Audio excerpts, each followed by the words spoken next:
Good evening, folks. Welcome back. This is your half-hour call. Half hour, please. Half hour. Thank you, Kristen. Hi, everybody. It's Curt Columbus. I'm the artistic director here at Trinity Rep, and you're here for your half-hour call, which is sponsored by our friends at Washington Trust. I also have to thank our friends at Cardi's Furniture who have been promoting the show all week on giant billboards. It's been amazing. So thanks to Pete and to Ron. I have with me three of my most favorite theater makers in America. I'm not exaggerating. These are three of my most favorite theater makers in America. And I can't even believe I got them all to be on the same show. So I invited them. It took a little bit of finagling, but here they are. We have got Sarah Ruhl, who is one of the greatest living American playwrights. I first met Sarah in 2001 when she did her first production of Melancholy play at the Piven Theater Workshop back when she was but a lass, and I was quite young myself. Sarah now has a series of plays that include Eurydice, The Clean House, which we produced at Trinity Rep, In the Next Room, or the Vibrator play, Eurydice, an opera. I mean, she's got too many plays to name here. She's also a MacArthur Genius Fellow and teaches at Yale in the playwriting program. And she's just a remarkable human being. Sarah Ruhl, thank you for being here tonight. And then I have Whitney White. Whitney White, graduate of Brown Trinity MFA program. She's an actor, director, and musician based in New York. She's the recipient of the Susan Stroman Directing Award, an artistic associate at the Roundabout Theater, and part of the Rolex Mentor and Protege Arts Initiative. Her original musical, Definition, was part of the 2019 Sundance Theater Lab, and her 5-part musical exploration of Shakespeare's women and ambition is called Reach for It, and it's currently under commission by ART in Boston. Whitney White, thank you for being here. I'm really particularly blessed because Whitney White just won an Obie Award this last week. Yes, yes. So thanks, Whit, for being with us. And then last, but oh so very not least, my beloved Lorie Woolery. Lorie Woolery is currently the director of public works at the Public Theater in New York. And it's an initiative that seeks to engage the people of New York by making them creators and not just spectators. And we're going to talk a lot about the Shakespeare that she does there. She's a director, a playwright, an educator, a facilitator, a producer. She's worked at the Public, the Oregon Shakespeare Festival, Yale Rep. She's worked at Trinity Rep, Goodman Theater, Cornerstone, South Coast Rep, Mark Taper, Denver Center. The list goes on for so long that I'll run out of breath. Lorie Woolery, thank you and welcome. Thank you for being here. So this all started actually a couple of weeks ago. We were doing one of these shows, and in the chat, a longtime subscriber, a wonderful lady by the name of Nancy Neiman said, hey, why don't you do a show on why we love Shakespeare? And I read that, and I thought, well, that's complicated for me because I don't love Shakespeare. I have a complicated relationship with Shakespeare. And I know my actors all blanch when I say this out loud, but I have a complicated relationship. And so I thought to title this episode, How Do You Solve a Problem Like Shakespeare? Of course, everything goes back to wanting to play Fraulein Maria when I was about 10. How do you solve a problem like Shakespeare? And so I wrote that in an email to these wonderful practitioners, and Lorie Woolery wrote back, but is he really a problem?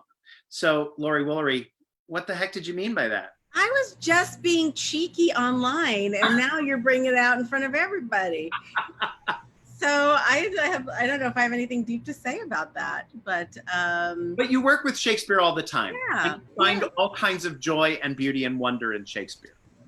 Well, yeah, I mean, I will just say that I was an English major. That's what I got my degree in. And I fell in love with, I've loved stories ever since I was a little kid. And I didn't even really realize what I loved. I just wanted to know about people, and just people interested me, and I loved reading. And so it felt like, okay, I'll be an English major. I get to read. And that's really where I got into Shakespeare. Is I remember watching the RSC and reading along with the play in the archives at UCLA, because it was so hard for me to like read it.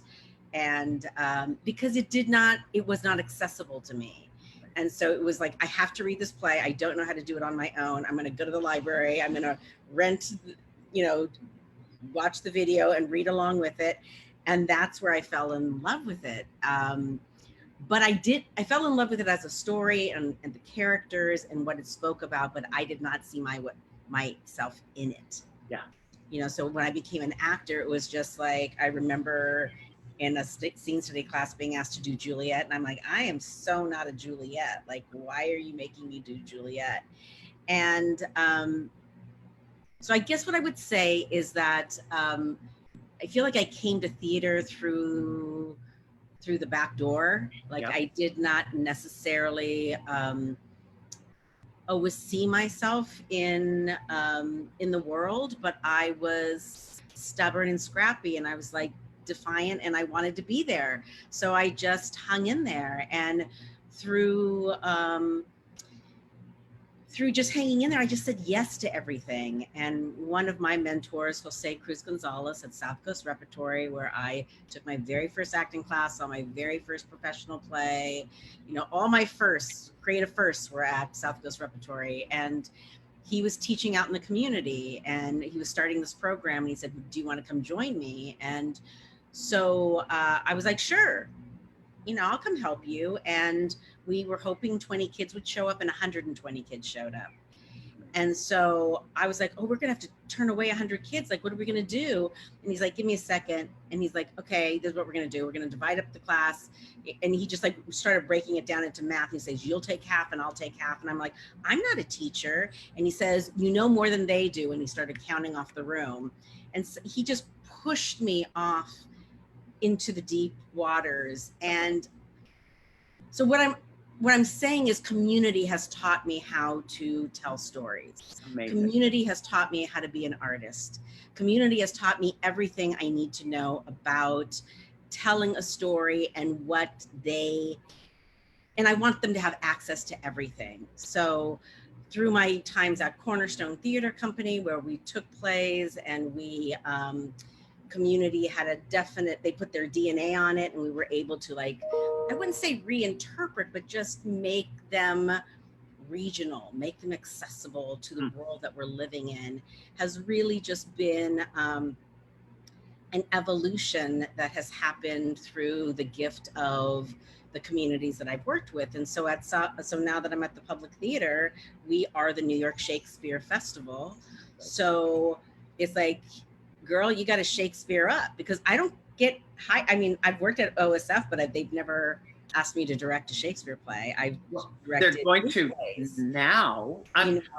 So I want to play this clip just to demonstrate some of what you're talking about, because for the folks who are watching, this is from a 2017 production that Lorie Woolery directed of As You Like It at the Delacorte Theater in the Park.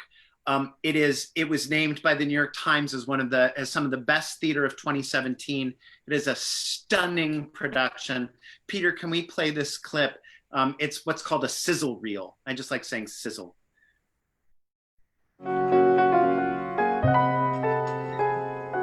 All the world's a stage and everybody's in the show.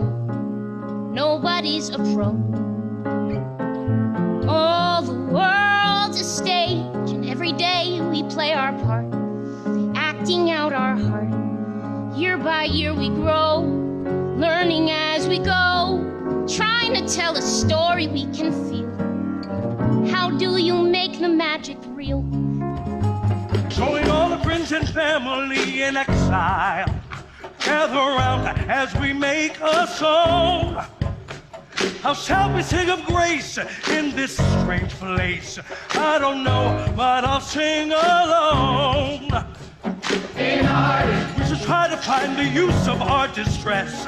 In art. We shall answer to adversity with kindness. In art. We shall seek the blessings in our miseries. We shall learn to see the forest for the trees. I'm getting married tomorrow. I'm getting married tomorrow. Get me to the church on time. I'm getting married tomorrow. I'm getting married tomorrow. I'm getting married tomorrow. Who's getting married? I'm getting married. I'm getting married tomorrow.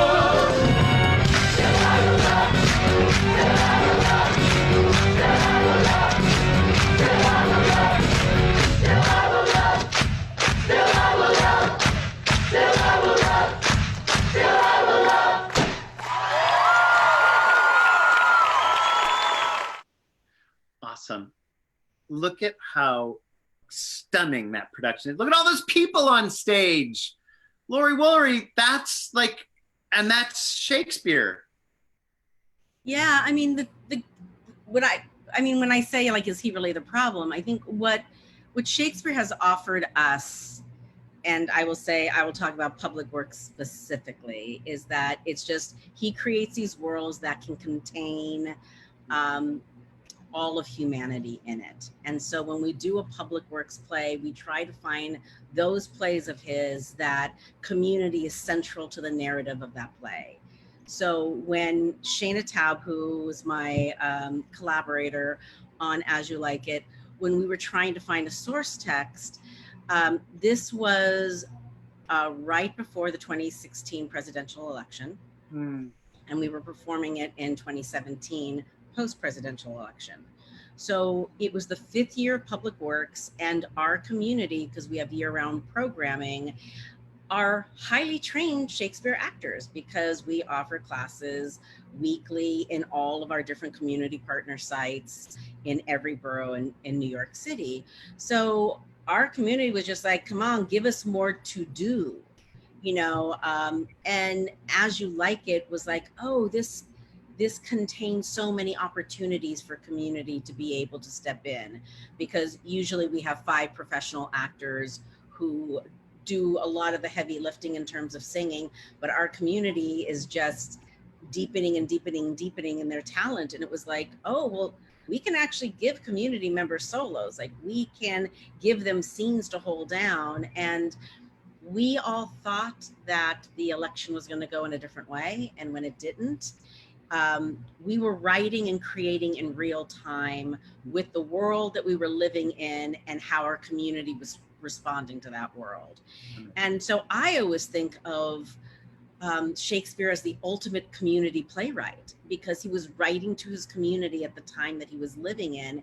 And since I mostly have been working on new work, and I have the pleasure of working with living playwrights where we get to get in there and kind of like scrap it up, Shakespeare gives you enough to scrap it up with, but we wanted to keep, we didn't want to change it. We wanted to bring it into 2017. And so for our Charles the Wrestler, we had lucha libre wrestlers. And what's beautiful is I feel like if Shakespeare was living in our time, Charles the Wrestler would be who he would choose lucha libre, because the history of lucha libre is the common man donning a mask and becoming a superhero, fighting for something that is bigger than himself. And that's exactly what Orlando is doing in the play. This is a great segue. You are an inspiration as always. This is a great segue though into Whitney White's work, and to this piece that you're working on with, that I really want to talk about. You know, we're familiar. I think it was in 2017 as well that you brought it to Trinity, right? The Macbeth in Stride, yeah. And longtime subscribers will know Whitney as a performer. I just want to play this little clip of her because she's so beautiful and talented. Peter, can we play a little clip from Oliver? Oh my God. A little clip from Oliver. Oh no, I want to hear you react to this. So you should turn your microphone on. Okay, it's on, it's on.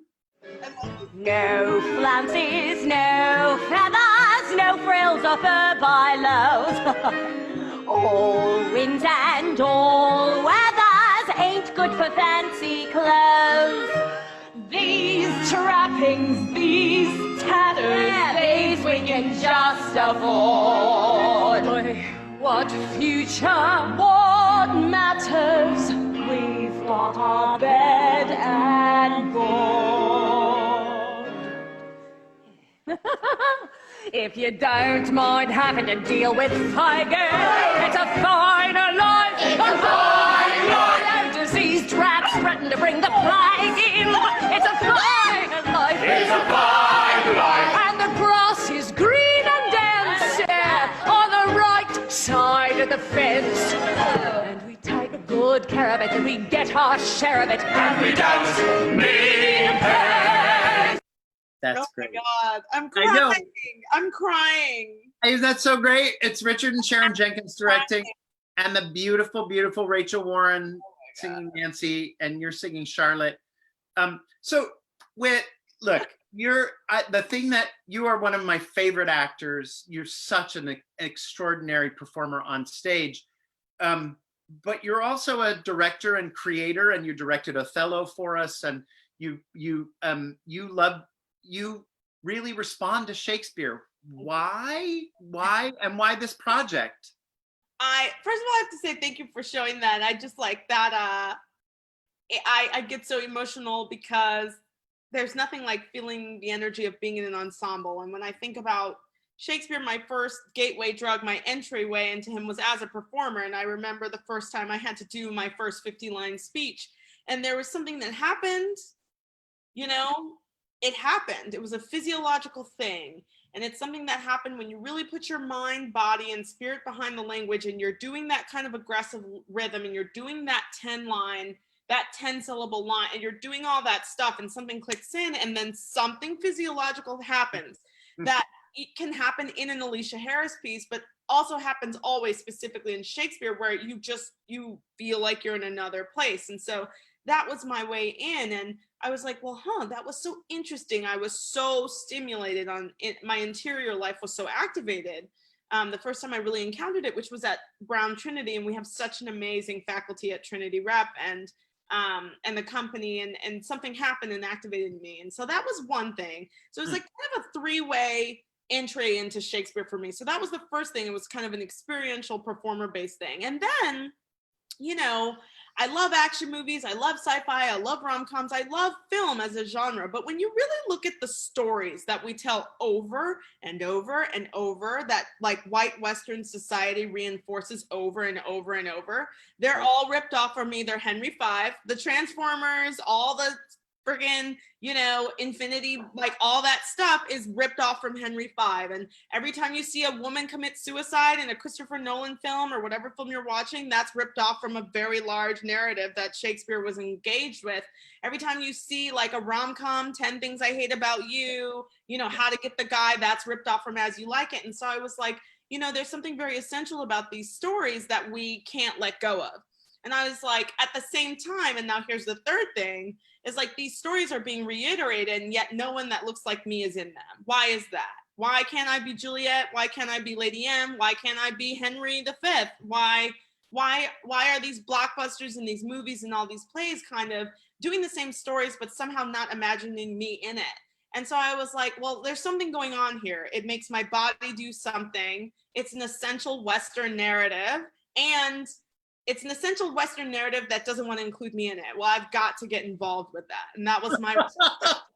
And I feel quite strongly that like my engagement with Shakespeare, like if you are a BIPOC person or anyone, outside of the majority, and there's something that happens over and over in history that doesn't include you, if you get involved with it, then you're immediately involved with rewriting history and commenting on it. And I was like, I'm here, I exist, I see myself in that show. And so that was how I started. But then I was like, okay, Whitney, keep it real with yourself, girl. The plays I like of his, I only like about 5 or 6 of the plays, okay? If I'm honest. And they're all the plays in which the women die before the end of the play. The tragedies are the ones that I understand, the ones that make me laugh, the ones that make me cry. And I'm like, well, why can't Homegirl make it to the end of the play? I don't understand what's going on here. Why are we reinforcing this narrative that a woman who wants too much can't survive it to the 5th act or whatever is the last act? And then I was like, well, I want to get involved with this work. And so I started interrogating female ambition, Black female ambition, because that's what I am, and music and Shakespeare's narrative. And the question is like, why do we tell ourselves these stories that whether a woman is ambitious in love, like Juliet, or Ophelia, or ambitious for power, like Cleopatra, you know, Lady Margaret. Margaret survives though. Shout out to Margaret. Yeah, she does survive. She's a survivor. But I was like, you know, what's going on here? Why do we tell ourselves stories that women can't get what they want? And then, you know, Curt, you were an incredible part of that developmental process, and just everything that Trinity Rep speaks to was quintessential. I don't think I would have found that piece had I not come through Trinity Rep's doors. And I do think it's my life's work, because I'm just like, why do we tell little girls that ambition is fatal? Well, and That's work.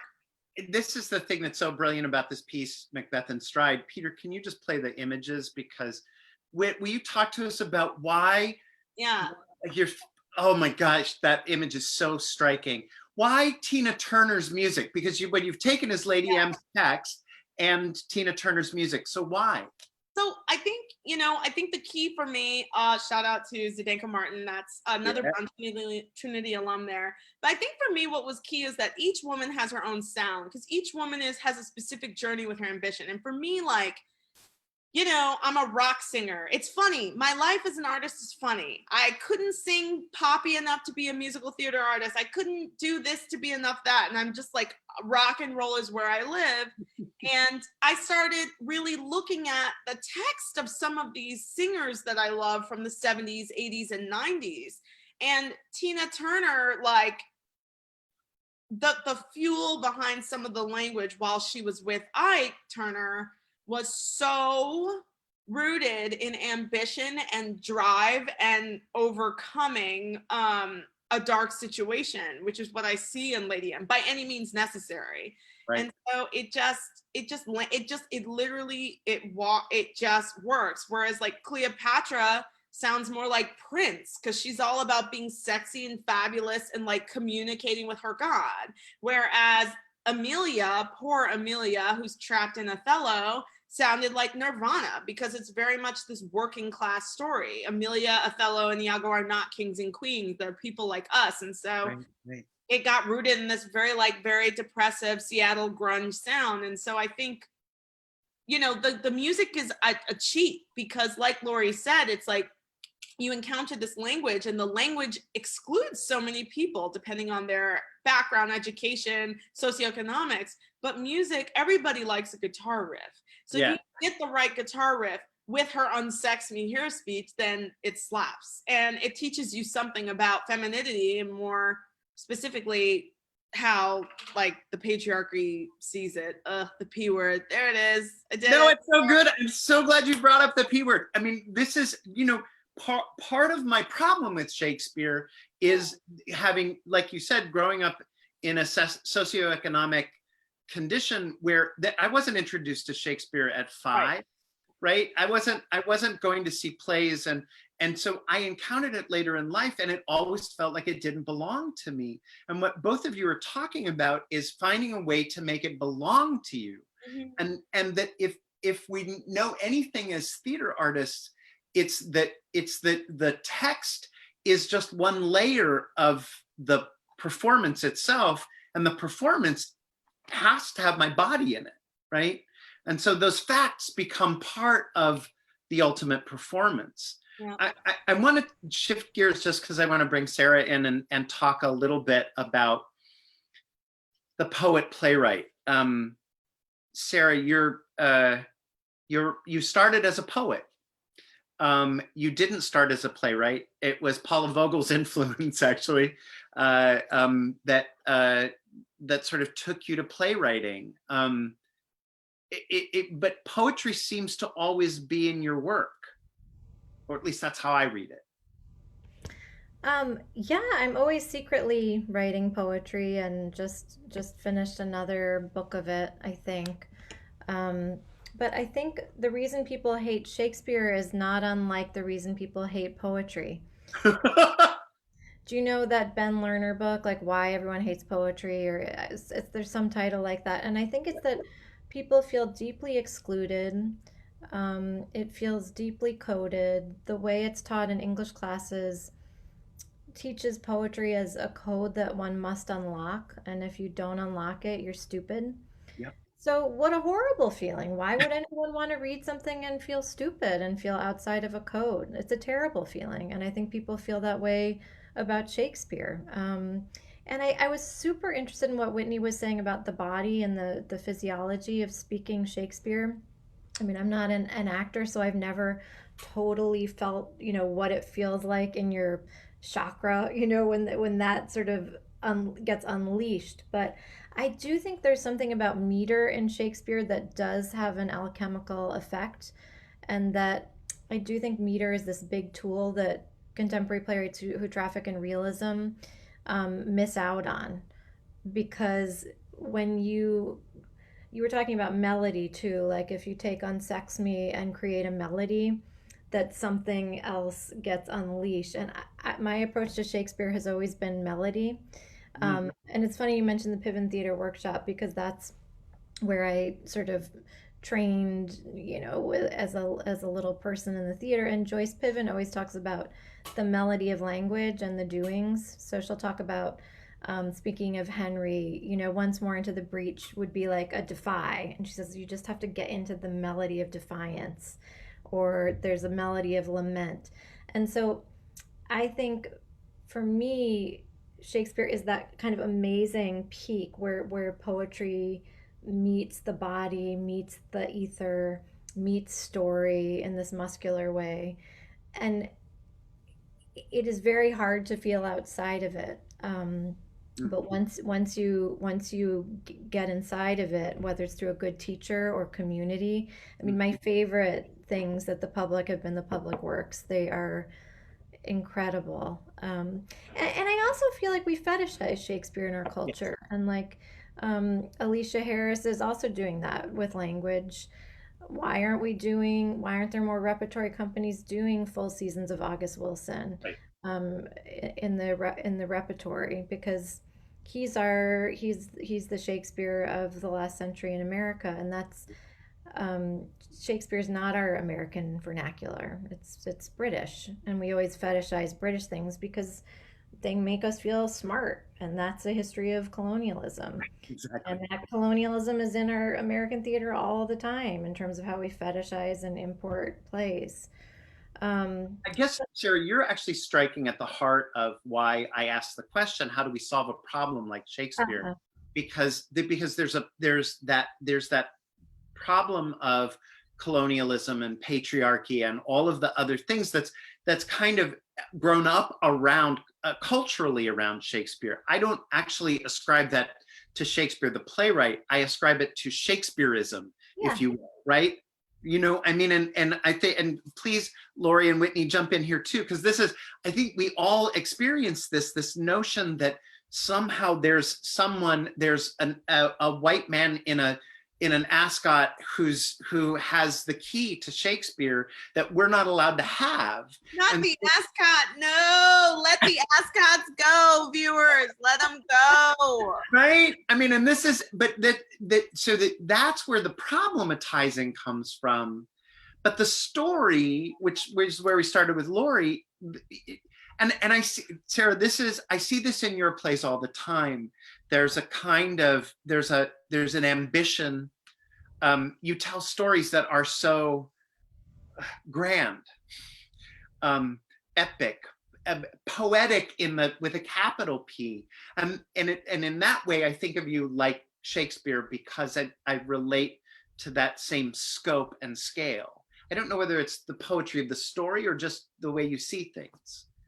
Well, I think one thing about Shakespeare is he's also super weird. Like, we think of him as being canonical, but come on, the plays are so weird. As You Like It is such a weird play. Like, this happens and this happens, and I mean, one of my favorite plays is Midsummer Night's Dream, and that's one I sort of grew up on because my mom taught English to Catholic high school girls, and she directed that play, and I would go to rehearsals and watch it, and What's my point about Midsummer? Oh, well, my point is that the Ashland was doing that amazing thing at OSF where they, were taking Shakespeare and putting it in contemporary idiom. And they asked me to do one, and I was kind of like, I would, but I think I would take your money and just retype Midsummer Night's Dream. I don't think I could mess with that language because the language sort of is that play for me. Like, um, Yeah. I don't know how you all feel about that. I mean, Laurie, how it's worked with Public Works to be writing it anew and finding new ways in. Yeah, a couple of things. I think the thing that's so interesting that you said about As You, because I did not like As You Like It. And Oscar was the one that said, well, what about As You Like It? And I'm just like, oh, Rosalind, she's just, they say she's the great Shakespeare heroine, but she's a drag, man. Like she goes to the forest and she plays games with this guy. Like you got just tell him, why are you playing these games? And so Shana and I got into that going like, well, why is she? And then is like when you were able to kind of just sort through it, it's like, well, she's motherless. Her father has been banished and she hasn't gotten along. He hasn't taken her with him. So she is alone in a place that doesn't want her. So, and then it was just personalizing that, as a single woman, in the world, it's like, oh yeah, like love is terrifying. Like, why would I trust that? Like when it wants to feels like it wants to take my independence. It wants me to be something that I don't want to be. And we discovered that, if she's one of Shakespeare's great characters, she doesn't have a soliloquy. All the other guys do, but she doesn't. So we gave her one in a song. And so it was one of Whitney, when you were also talking about just the rhythm and what that does to you, is like, I see that with our community members when they, at first it's like Shakespeare, but then once we have some brilliant teaching artists. And so when they give them a way in, it unlocks something. And that is why a community will go to Shakespeare plays, they will read Shakespeare. They're doing their own Shakespeare investigation on their own. And August Wilson is the other one that they just slide into. And, education literacy is all over the place in terms of with Public Works, in terms of also prescription glasses, all of these things factor into very small font that you don't quite understand. And how do we just break it open, make it at a size that people can read, read it out loud, break down the word, and suddenly you find our community finds their way in. And Shana and I didn't change the story. We're still speaking Shakespeare. Yeah. And all the decisions that we make are coming out of excavating that text. And that is what's so exciting about it, where it feels super rich and how it can live and the community can feel themselves in those characters. So it's not like they're putting on something, they're owning it. It's also the weirdness. I'm going to go back to the weirdness because you said it, Laurie, and Whitney said it, a version of it, and Sarah said it too. Which I would connect to Mr. Wilson's work as well. We tend to think of. I had one of my high school students the other day say, "Well, August Wilson is naturalism, and it's very character driven," and I'm like, August Wilson is not naturalism, not on any level. And Shakespeare is not naturalism. And so maybe the frame that we're fighting against is naturalism. And that's part of what people are finding release into, right, Laurie? Like part of what, and I have to remind folks, if you have questions, put them in the chat, the Facebook chat, and Kate Brandt, our chat mistress, will give them to me. Thanks. But part of what people are responding to is that they can enter weird. Do you know what I mean? They're not trying to live the life. They're just trying to put their life into this thing, right? What were you gonna? Yeah, I mean, I think that naturalism is a lie in general. And when I read a play like Twelfth Night and I see a woman washes up on a shore with a trunk and becomes a man, that's not naturalism. That's actually fantastically imaginative, inclusive, bold, and forward thinking. It's us. It's the Western world that puts these tropes, puts this whiteness, puts this masculinity, puts all this stuff on there. When you just look at what's on the page, it's pretty like almost, there's hardly any directions at all. His plays read like fever dreams, like weird tonal dreams, right? It reminds me more of Adrian Kennedy at times than it does than your kitchen sink drama. And so I feel, I totally agree. Othello is insane. Truly, I directed that at Trinity. It was one of the most thrilling productions. Curt, I am grateful to you to this day for that. Loved every minute of it. But it's a play that I just can't escape. It's so insane, that play. It's like a weird metaphysical journey into racism and sociopathy that this man thought of, that every villain movie has ripped off since. The Joker, the blah. It's all coming from that like snapshot of white sociopathy. And I'm like, it leaves so much room for interpretation. I don't know why we as a theater community let ourselves live in a cage with it. I don't know who it serves, you know? And what's also so interesting, it's that, and it distills it down to a very human feeling, which is, and As You Like It, it's love and forgiveness. You know, in Tempest, it's forgiveness. You know, like there's very human needs and desires that feel enormous, are enormous, and yet there's a simplicity also to the journey, like of what we want. We want something that is so human in this wildly imaginative container. Mhm. I was sorry. Yeah. No, go ahead. Totally agree. And have you all read Shakespeare in a Divided America, the James Shapiro book? I did read a bunch of that. Yeah, it's pretty great. Yeah. It's pretty fascinating. And I think there are several plays to be written about the history that he exposes. Like he talks about there's one chapter on Othello that's very troubling in terms of the history of putting Shakespeare on. And then also there's one thing he writes about General Grant playing Desdemona in Texas. And I was like, could someone please write that play? Like, Wow. So I think it's speaking of sort of white supremacy in Shakespeare, I think a lot of it is, as people were saying, how it's been staged, how it's been fetishized, how it's been used. And I do think there is a kind of, for me anyway, a strangulation that comes from naturalism in general. And then when you try to stick naturalism onto Shakespeare, it's like a double stranglehold. It's like it doesn't unlock the language. No, and Sarah, you in doing research for this show, I found you were in a discussion with Paula Vogel about your plays, and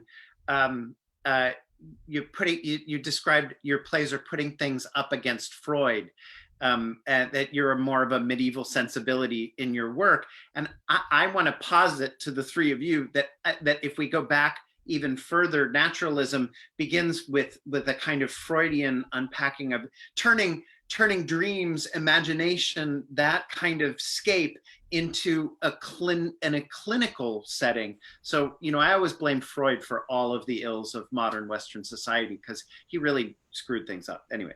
Yeah, right? He probably helped a couple people, but he screwed a lot of people up. This is from Chris Donahue. Yay, questions.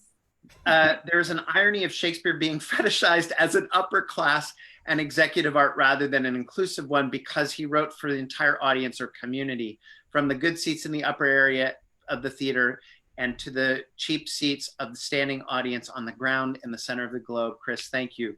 I mean, that's right. It's also part of what's so galling about, and I actually have friends who do this, who argue about Shakespeare being the Earl of Oxford, right? And not the Stratford man, as they call him, because he couldn't possibly be a glovemaker's son and write the things that he wrote. So this is the thing.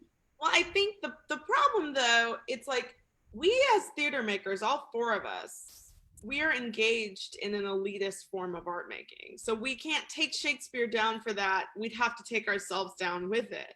And the whole way that we make art in the West is does come from a very like English and Italian understanding of patronage and like trickling down into the arts, and the arts being for a few.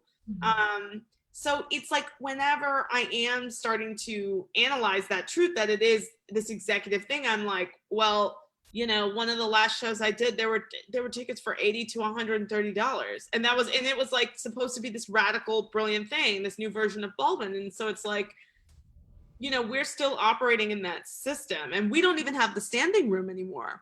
So we have the $20 tickets every now and then, but we don't even have the like come in with your lunch and the $5 ticket. We don't even have that. So in some ways we've regressed in terms of the economics of our business. And in many ways, the public is of course this, beacon of hope in that area, but it is the unfortunate truth. Yeah. And I'm sort of hoping that this moment will help us all reimagine that. And I think, the Delacorte is a great example because tickets are free, and the way you're making content in those shows, Laurie, it kind of puts Shakespeare back where Shakespeare was in terms of everyone's in that audience. So it's all races, all ethnicities, young, old, diversity of class, gender, sexual. You're getting a totality of audience that you rarely see in the American theater. And I Absolutely. think that's what makes Shakespeare feel democratic in the writing, that he's writing to everybody. So what does it mean when everyone in a Shakespeare audience looks the same? It's not a good sign in terms of the health of the theater. Well, it's what theaters have to do in terms of, we're lucky, whatever, at the public free Shakespeare in the Park, even that became elitist because you had to wait in line. And it was like, so people who actually have jobs or a couple jobs didn't have the benefit of waiting in the lines. And that became glaringly apparent. People would pay people to wait in the lines. So it was like, okay, well, that can't happen. And so, especially within the public work shows, we're like, we have to make sure that community sees community on stage. And so that has rippled out within the public theater of like, we have borough distributions where we're making sure that we, to the best of our ability at the moment, and we can always get better at this, is making sure that tickets are accessible to all of New York, not just those who can either afford them or afford the time to wait in line for it. And that's also something that the mobile unit does, is they're touring out into community centers.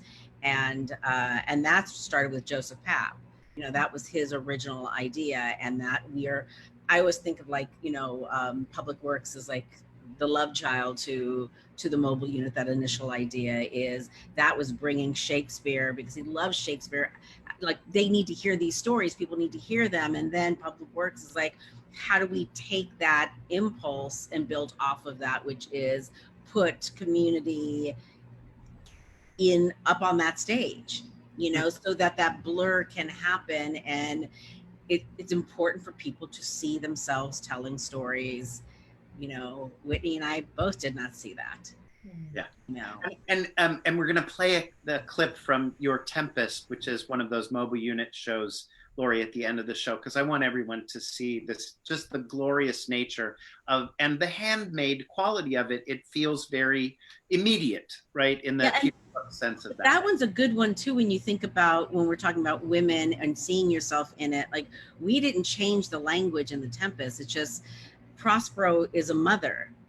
And that I just thought about, when we're talking about magic, I just thought of all the BIPOC women and what is magic, and the magic that they have, from Santeria to Brujeria to religion to whatever is that, to cooking, to whatever is that magic that makes people go, ooh, okay, we're gonna either diminish it or we're going to cry witch.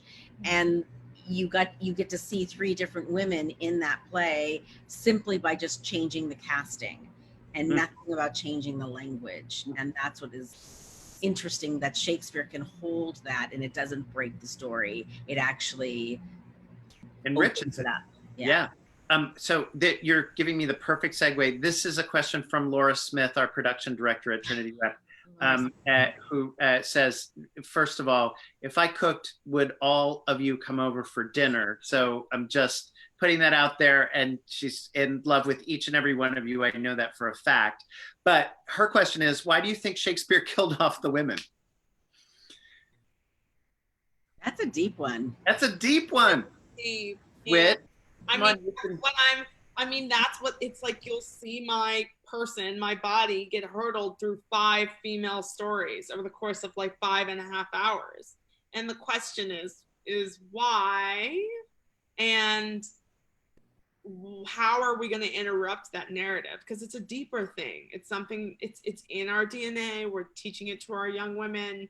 You know, you see it when Hillary doesn't get elected. You see it in a kind of what I call casual, violent phrase like the glass ceiling, you know? It's like in all these different, I don't know what the answer is, but I'm curious about it. I think that's the other thing about Shakespeare for me is like, as a director, when I'm putting on that hat, you have to be so certain of things in order to get the job and get the design together and get the writer to believe in you. And with Shakespeare, you can live in a place of, I don't know, let's find out. And I mean, I hopefully maybe by the end of that first performance of the piece, I'll have a answer for you about that. But also this made me think of AOC on the Senate floor, talking about we're talking about language, words, and the violence that a congresswoman receives from another one, from a man with another man standing witness. And I mean, it's our world. It's cultural. It's accepted, and it's insidious because it comes in many forms. So I think it's like, why not kill the women? They were, you know what I'm saying? When you're asking shit, like they were a device. I mean, it's you know, it's hard in Othello when Emilia dies. That's like this impossible moment in your production. It was heart-wrenching because Angela Brazil turned it into like the central tragedy of the play, and it was incredible. But you know, people for years have been like, you should do Titus Andronicus. But the casual violence to women in that is so appalling to me. Yeah, that one I can't enter it. Yeah. I just, Sarah. Well, first of all, I cannot wait to see this piece, Whitney, and this idea that you have about ambition being fatal for women. I think is so genius. I mean, I do think that if there is realism in Shakespeare, maybe it is the killing of all the women. You know, you look at, I mean, how many women are murdered every year by their boyfriends or by the boyfriend they just left? So I was really intrigued that that Company Theater of War was doing a specific sort of project on Shakespeare and domestic violence, because I do think that is war for women. That's sort of the equivalent. I mean, women do get murdered all the time by men. That's that's one of our situations that we contend with. So I think also to look at that deeply in Shakespeare is really worth examining. And of course, there were little boys playing the women at the time.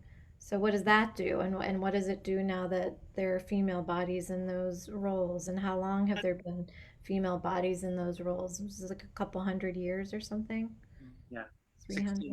1632, I think. Was the first. Yeah. I mean, it's interesting. Nell Gwyn was the first British actress to play in a Shakespeare play. I mean, it's fascinating because I find that with Laurie's work and with Whitney's work, there's such joy in Shakespeare. You both find a lot of joy in Shakespeare. And Sarah, it's the thing that, you know, can I tell people that Becky Nurse of Salem exists?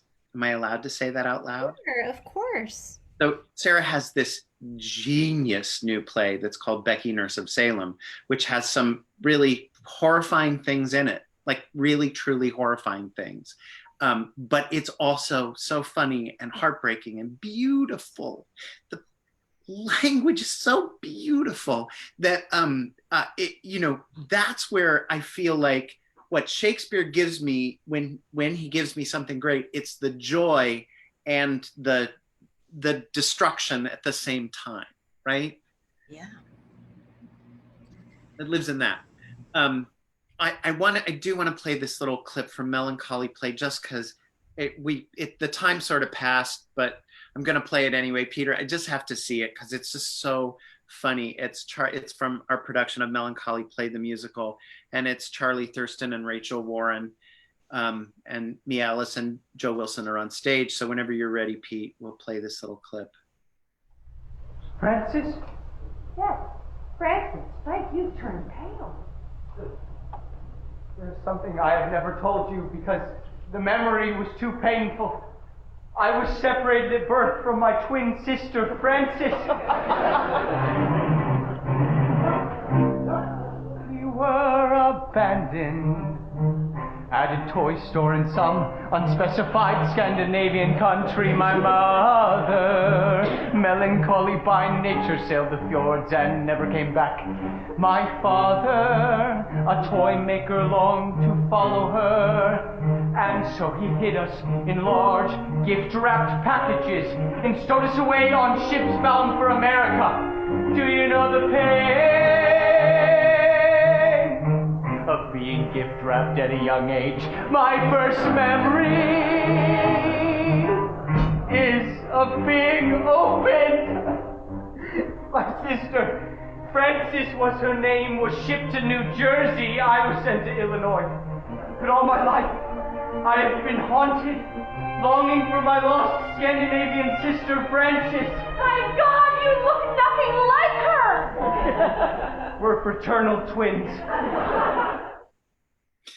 So I had to play that because that is a storyline right out of Shakespeare. It's straight out of Comedy of Errors. Twelfth Night. Twelfth Night, right? And I stumbled upon that clip because I actually for this show have watched Melancholy Play the musical several times, and I just stumbled upon it and I thought, what heck, there's Shakespeare in the contemporary vernacular. Sarah Ruhl. Well, I loved that production. Liesl Tommy, all those actors. I mean, come on. It was such a pleasure to see it again. And twins, yeah, the twin thing is so dumb, that device, and I love dumb devices. And then, of course, like I wrote Melancholy Play when I was in my 20s, and then who knew I would have twins? So Oh, the joke is on me. so wild. Beautiful. They're fraternal too, aren't they? They are. I think I added that for the Trinity Rep production because they look nothing alike. Was that right? Yes, and it's a famous trope at Trinity is that in Richard Jenkins' production of Twelfth Night, the viola and the Sebastian, thank you, looked nothing alike, and so they just held up a sign that said, "These two people look exactly alike." Flip it over, get it? And then that was how they dealt with the fact that they didn't look anything alike. So I love that. Isn't it pathetically nice to hear an audience laughing again, even on tape? Oh. Yeah. I love that production, Sarah, I have to say.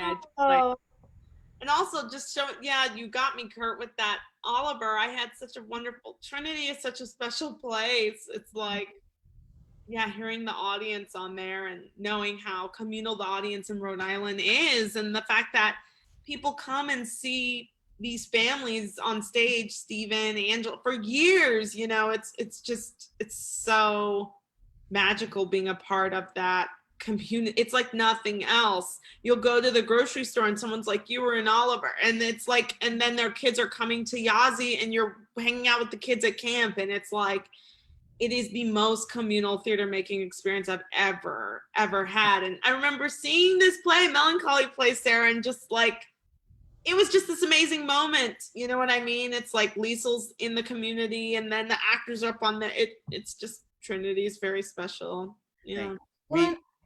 Sorry, go ahead. No, please. I think that we have to think about, in this moment of reimagining theater, what ensemble means and what community means post-COVID, because Trinity and Steppenwolf are two of, and OSF, it's interesting that all of us come from that vernacular in a way. Like, they're dying, and they were before COVID. So is there a way post COVID to shore up the idea of ensemble?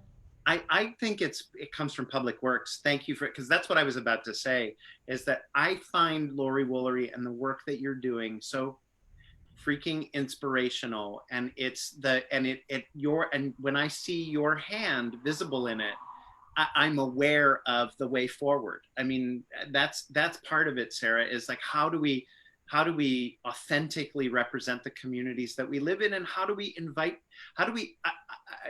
Michelle Cruz, who's our director of community engagement, and I have been talking a lot about welcome. How do we actually genuinely welcome people into our space, and ongoingly? And so in that way, the problem with Shakespeare is the problem with theater, and the thing that Whitney was talking about, the kind of implicit class structure that's in there. How do we move beyond that to move theater forward? So, yeah, go ahead. You were going to say something, Lorie Woolery? I'm just thinking about theater is basically community.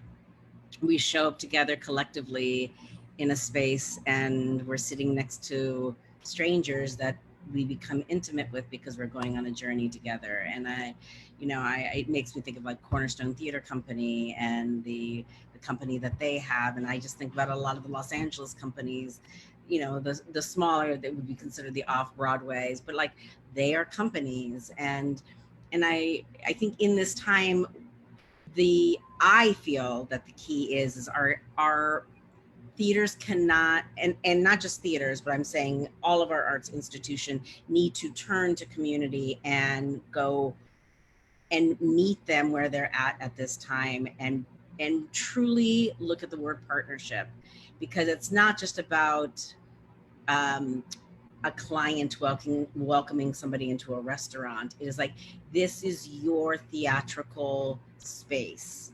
We are going to tell your stories, and you're going to see yourself up on that stage. And that is where people, like I will say with Public Works, our community, the public theater is their home. Like that is their creative home. They come, they hang out on 1M, they sit up on the steps and have a cup of coffee if they're on their way to run an errand. Like this, they bring their family and friends, and they're like, this is where I rehearse, and this is where I hang out, and this is where we take our picture, and this is where we do our potlucks and Joe's Pub. So the more community is truly built into and considered in programming into the fiber of each institution, then we don't have to worry about going away, because community won't allow it to go away. Amazing. I just got this is from a gentleman named James Rutenbeck, and he said, this has been a hopeful conversation in a dark time, thanks to you all. And it's really true. The three of you are, I feel blessed that I have you in my life. So thank you. It's been great to spend an hour in conversation. My half-hour call is always an hour. I can't help it. I just talk to the smart. I'm fans of everybody on this call.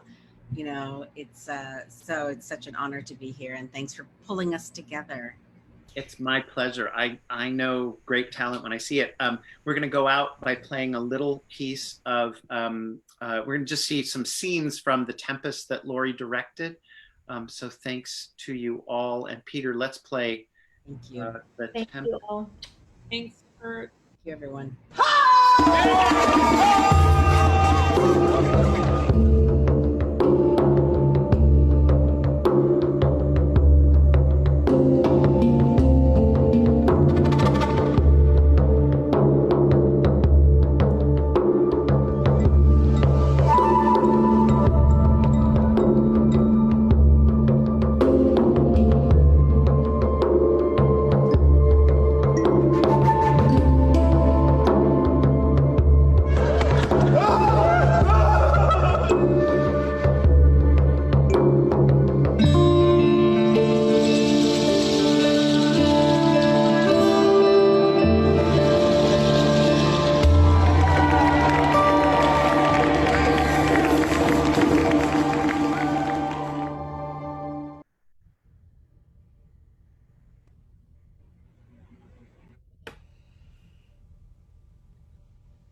Thank you, everyone. Good show.